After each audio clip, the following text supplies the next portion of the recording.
He knew it was over before the check even hit the table. The silence across from him wasn't just awkward, it was final. The woman he had spent 2 hopeful weeks texting kept glancing at her phone like she was waiting for a better option to walk through the diner doors. When she finally muttered something about an early morning meeting and slipped out before dessert, Marcus Hale was left alone in a booth meant for 2, staring at a melting milkshake and the quiet wreckage of yet another failed attempt at connection. If you believe in kindness and second chances, take a moment right now to like, comment, share, and subscribe to Midnight Tales. Stories like this remind us that even the worst nights can lead to the brightest mornings. It was early afternoon, sunlight pouring through the wide windows of the small-town diner, painting everything in warm gold. Outside, cars rolled lazily down Maple Street, and children laughed somewhere in the distance. It was a beautiful day, the kind of day that made loneliness feel even heavier. Marcus hadn't always been this unsure of himself. At 36, he had built a modest landscaping business from scratch. He owned a small house with a porch swing and a patchy lawn he kept meaning to fix. He had friends who respected him, a dog who adored him, and parents who proudly told everyone about their hard-working son. But ever since his engagement had fallen apart 2 years earlier, something inside him had dimmed. Every date since had felt like a test he was destined to fail.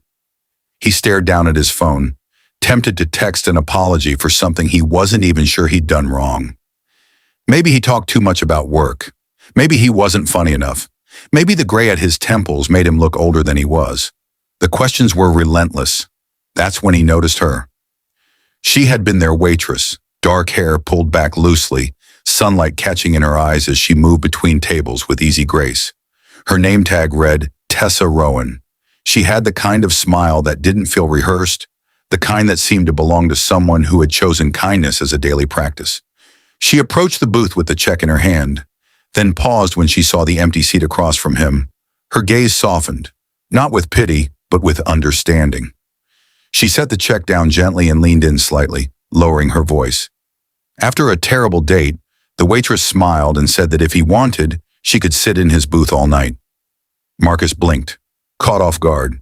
It wasn't flirtation, it wasn't mockery. It was simple human compassion offered without strings. At first he laughed awkwardly and told her she didn't have to do that, but she slid into the booth anyway during her break, a glass of water in hand. And for the first time that afternoon, the weight in his chest shifted. Tessa wasn't there to fix him. She didn't ask probing questions or offer cliches about timing and fate. Instead, she talked about the town's annual spring festival happening down the street, about the stray cat she'd been feeding behind the diner, about how she once tried to learn guitar and gave up after her fingers blistered. Her stories were small and ordinary, yet they grounded him. Marcus found himself talking too, not about the failed date, but about how he used to dream of building gardens for people who didn't think they could grow anything. He admitted he felt tired lately. Tired of trying, tired of feeling like he wasn't enough. The words spilled out before he could stop them. Tessa listened without interruption. The diner buzzed around them, plates clinking, coffee pouring, sunlight shifting across the floor. It felt like the world had narrowed to that booth and the steady rhythm of conversation. She told him something then that he would carry for years. She said that sometimes the worst dates weren't failures. They were redirections. They cleared space for something better, something more aligned with who you really were becoming. Her break ended too soon. She stood up, smoothing her apron, and gave him that same steady smile. She told him he deserved someone who looked at him the way he looked at the world, with quiet dedication and hope. Then she walked back to work, leaving Marcus alone again, but not quite as alone as before. He paid the check and stepped outside into the bright afternoon. The air felt different, lighter. He didn't rush to his car. Instead, he walked down Maple Street toward the festival banners he had barely noticed earlier.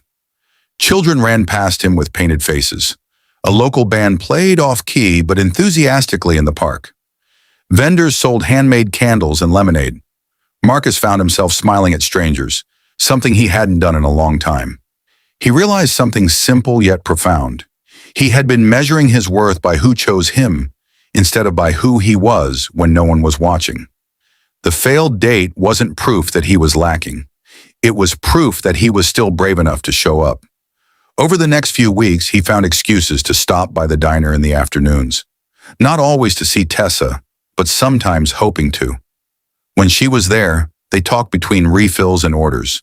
When she wasn't, he still left feeling steadier than before. He started fixing the patchy lawn. He signed up to volunteer at the community garden. He began saying yes to invitations he would have declined. One afternoon, nearly a month later, he walked into the diner to find Tessa sitting alone in a booth, staring at a folded letter. Her usual brightness was muted. He learned that the diner was being sold and she might have to move to another town for work. For the first time, he saw doubt in her eyes. Marcus did something that would have terrified him weeks earlier. He slid into the booth across from her and told her that if she wanted, he would sit there all afternoon. The words felt full circle, almost sacred. They talked about uncertainty, about fear of starting over. He told her how one small act of kindness had shifted his entire perspective, how her simple offer had reminded him he wasn't invisible. That day, something unspoken changed between them. It wasn't a grand declaration or cinematic kiss. It was quieter, a recognition.